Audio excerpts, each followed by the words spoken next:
welcome back to my channel. Today and tomorrow and maybe the next day we have a full, I would say 2 days, like 48 hours of sewing. That's my goal at least. Hopefully I can get everything done in that time that I need to. Mainly what we're doing is prepping Kindle sleeves, book sleeves, and the large book sleeves because there's like 2 different sizes of book sleeves. Anyways, that's what we need to prep, mainly book sleeves because I don't have that many for markets. And it didn't really dawn on me till my last market when I was setting them out. I had an entire display of the Kindle sleeves and then like 3 of the size medium and then 3 of the size large. And I know not everybody has an e-reader, so I want to be sure that everybody has an option for the regular book sleeves as well. So that's what we're doing. And needless to say, these things take a long time. Cutting the fabric is going to take a really long time as well. That's all that I think I'm going to get done tonight. Maybe a little bit of ironing, I'm not sure. But I'm just going to get right into it. I feel like we have so much to do. My brain is just so overwhelmed.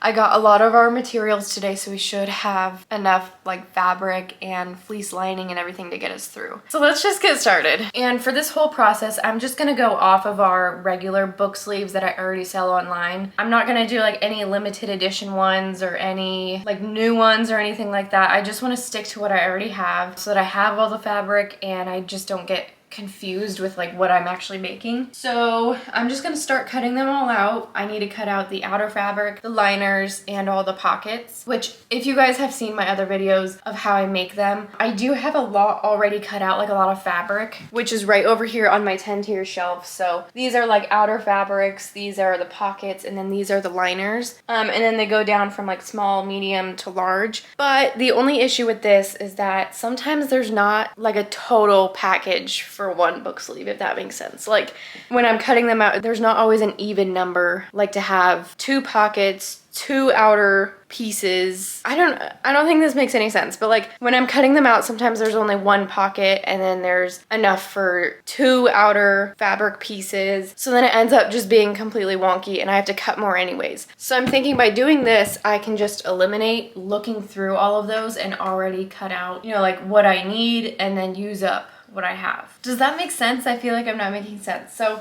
anyways, regardless, the point is I'm just gonna cut everything. I'm not gonna take from these piles because these piles I like to keep for online orders when they come in because they're already cut out and they're just really easy. But for prepping, I like to just, you know, look down here at all my bolts of fabric, pick it out, cut it, put it back. Okay, good talk. Let's get started.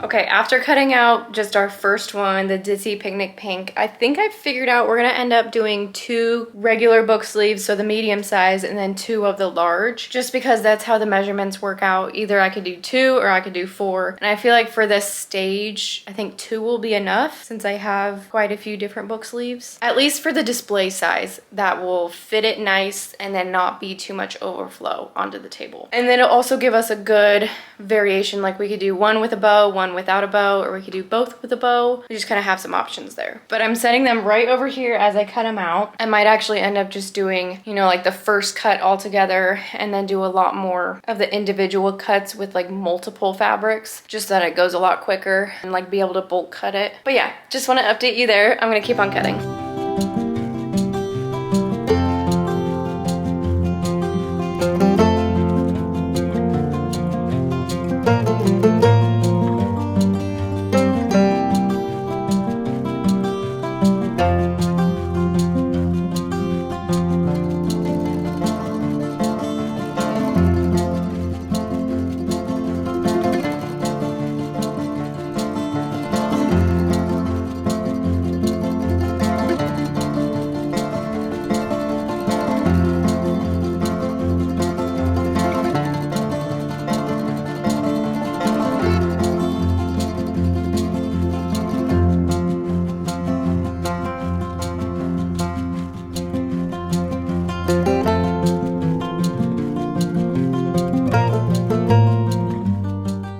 got all of our fabrics cut out here. These are all the size medium, and then about the same size, these are all size large. And then within here, I cut all the specialty fabrics. So like this is one, this is also one, this pink is also a special inside fabric, and those aren't the case for every single book sleeve, and a lot of them just have a plain white inside, so I still need to cut that white out, so I'm gonna go ahead and do that too. Also, while I'm at it, I'm gonna cut our fusible fleece inner lining. It's not quite a batting, it's just got like glue on one side and then it's soft on the other, and this just adds a little bit of structure to the sleeve and also some protection for whatever you're putting inside. So I like to use this over batting because I'm not quilting it, so I can just easily iron it onto the sleeve. So I'm also gonna cut this while we're cutting the white fabric.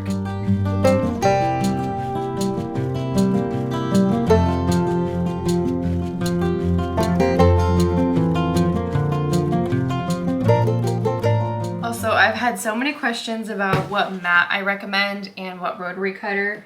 So this is the one that I have. This is by Fiskars, and it's just their, I believe it's like, I'm not even quite sure what it's called, and clearly I've like really used it. I mean, it's just kind of falling apart, but regardless, it still works. I just change out the blade, and this is how you open it. You just slide this up and then that blade comes out, and then this button, you know, puts it back. So this is the one that I use. I've been using it since May, or last May, which, I mean, clearly it's gone really, really far because it still works just fine. I just replaced the blade. And then this is what I use to like line up on my fabric where I'm gonna cut. So it's got a whole bunch of, you know, increments on here. It's only like 6 inches wide so that, you know, it's not so large on my desk. But as you can see, it just still makes it really nice to be able to line it up, see where I need to cut, and then be able to cut really easily. And then from there, I can also like count in between because I can see through here. So I can like count, you know, whatever inches I need for whatever measurement I'm doing. Yeah, there's just a lot of great uses for that. And then for the board,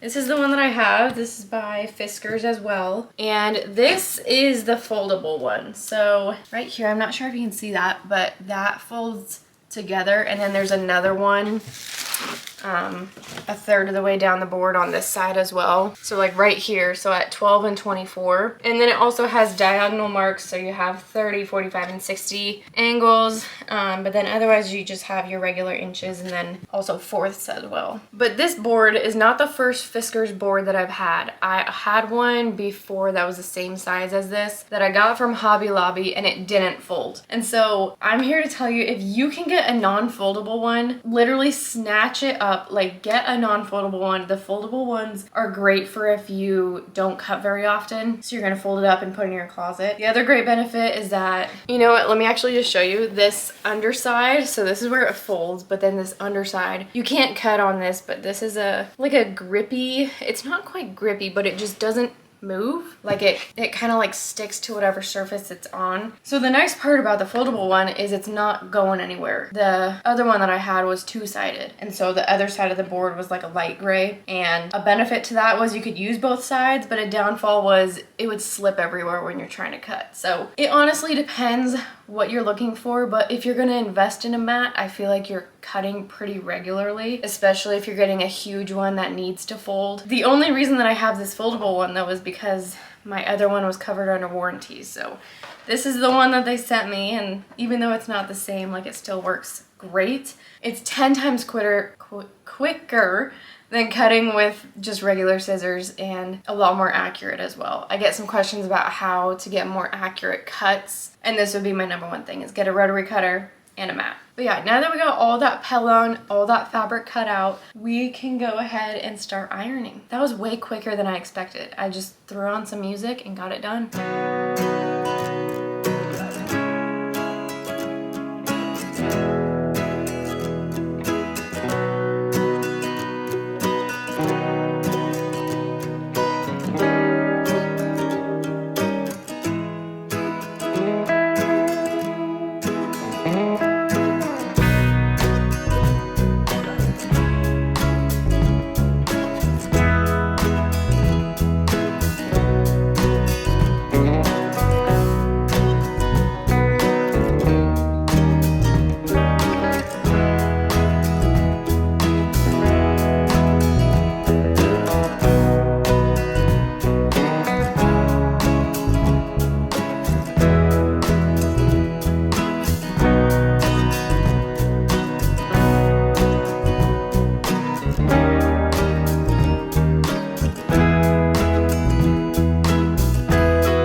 now the next day of our project. It's about 11 right now, and I just finished up ironing all of the Kindle sleeve or the book sleeves. So these are all size medium with all the liners on the top, and these are all size large with all the liners on the top. There's just so many here. I feel like this is like probably the amount that I had for Black Friday, and so I should be able to get them all done because from what I remember from that sale, I could do them in like 2 days-ish. And then I also have all the pockets next to me as well that need to be sewn. So I'm just gonna keep the ball rolling. I'm just gonna pin all of these, sew them, and hopefully get through adding like all the bows and labels onto the pockets and have at least the first liners sewn to all of these before tonight. But we'll see. We'll see how long it actually takes, because I feel like the pockets take absolutely forever, just cutting off all the thread and adding all the bows and everything. So I'll keep you in the loop, but I'm gonna keep on going.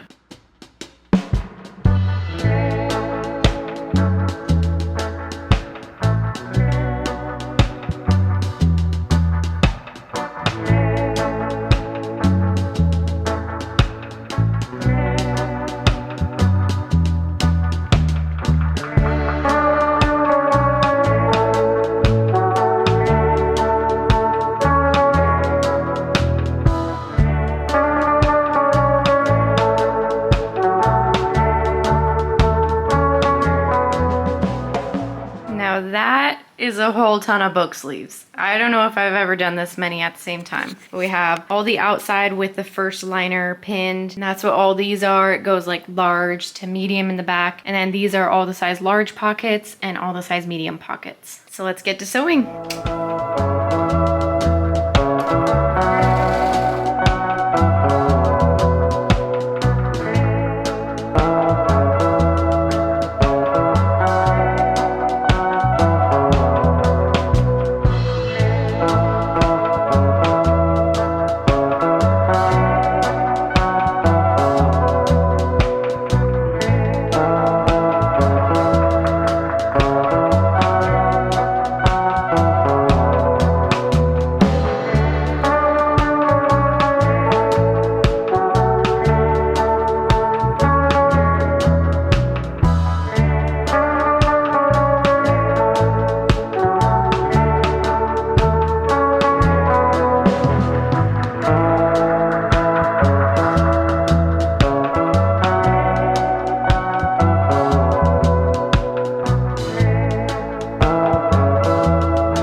I just finished up all of the outer and liner fabrics, the first round of them being sewn. So this is all of them, and I also finished all the pockets, got them all cut, and now we just have to add the bows and the labels to those, which takes probably the longest. It's probably the longest process. So I'm gonna get started on that now and hopefully finish it by tonight. That's my goal anyways. I really want to get that done, just honestly so that I don't have to do it tomorrow. So let's figure out which bows I'm going to add to which Kindle sleeves. Or book sleeves. I keep on saying Kindle sleeves, but they're book sleeves. I just always say Kindle sleeve. I don't know why. So here's all of our pockets. These are size medium, these are size large. And I keep all my bows in this little 9-drawer organizer. And so at the bottom I have labels. I have like the one-of-a-kind labels. These are for makeup bags, so I won't need those. But then up above we have all the bows. So these are the little ones. We also have the dark pink ones. We have the light pink, and then we have the white. And I do have more of these, so if I run out, we'll be fine. And then I have the whole bucket of our labels. So let's get to pinning.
After 2 full days of working, we finally have all of the book sleeves. These are size medium and these are size large. And I just want to show you some of my favorites because I didn't quite show you everything that I worked on yesterday, like in the evening and then this morning. I really just got into the rhythm and just went to town on the book sleeves and just tried to finish them as quick as possible. So let me show you some of my favorites. Up first, this very first one. These tiny pink and white lines will eventually be discontinued, so I'm so sad about that. But I'm really happy that I have a lot of the fabrics, so I should be able to make a lot for future markets and also orders. But this one is just a plain white on the inside. I just think it's so darling. Up next we have vintage blue. This one I added a large white bow. I didn't do any small bows, just I tried to keep them all mostly the same because there will be an upcharge for having a bow, just because it's more material, it's more time, and I feel like a lot of people prefer the bow anyways, so I tried to add a lot of bows to them. So this one has a large white bow. This one's just plain white on the inside, and I just love it. Super, super cute. Next we have pink gingham. I added a large light pink bow to this one, and a lot of these came, like a lot of the inspo comes from people ordering products, and so this pink gingham is often ordered with a large pink bow, so that's why I added it. That's what I did for a lot of them. Same with like these mini colorful flowers. People often add a large light pink bow if they're gonna add a bow, either this one or white, so I went with this one. And for almost every single one I did one with no bow and one with a bow so that people have an option, because I mean not everybody wants a bow on their book sleeve, and I can understand that. So a lot of them have just the label and then the other half is a bow with the label, so people can kind of pick and choose which one they want. But it feels so good to have these done. I have my market in 2 days, so I'm really excited to see how these go since I haven't really had medium or large book sleeves at the markets. I've really only had size small so far, so I'm super excited to see how they do. But with that, I think that's the end of this video. I don't have any more to make, I guess not until like, you know, all these sell, but I think that that should be a while. So hopefully you enjoyed this video, found it useful, and if you're interested in getting a Kindle or a book sleeve for yourself, you can shop on my Etsy shop, my TikTok shop, or my personal website. They're always linked down in the description. But I hope you enjoyed this video, and I'll see you guys in my next one. Mwah. Bye.